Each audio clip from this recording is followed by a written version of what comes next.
around the world had believed swine flu could kill hundreds of thousands, if not millions.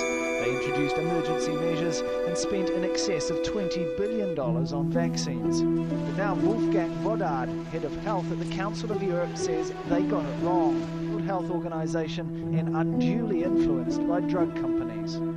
The WHO, in cooperation with some big pharmaceutical companies and their scientists, redefined pandemics and lowered the alarm threshold. Those new standards forced politicians in most states to react immediately and sign marketing commitments for additional and new vaccines against swine flu and spend billions of dollars to catch up. France is one country feeling the prick of embarrassment. Officials spent a staggering $1.25 billion buying 94 million doses of H1N1 vaccine. So far, only 5 million have been used. Now the country, like many others that bought big, is trying to sell off surplus stock. Having committed to buy the vaccines, Dr. Wodardt says health officials then sought to justify their decision. Never before the search for traces of the virus was carried out so broadly and intensively.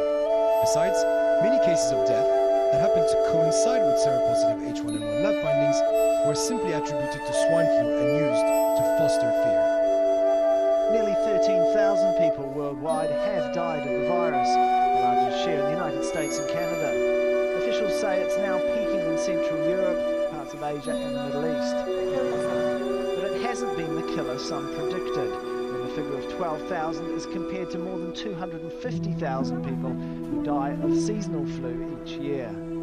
Dr. Wodardt says the H1N1 vaccine was not sufficiently tested and was needlessly exposed to millions of healthy people.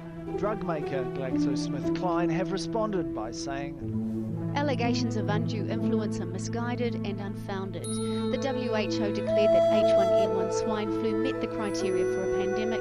Responding to it has required unprecedented collaboration.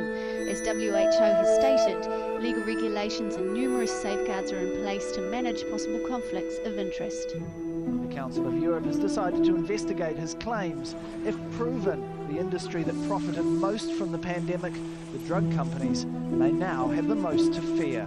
Tarek Bazley, Al Jazeera.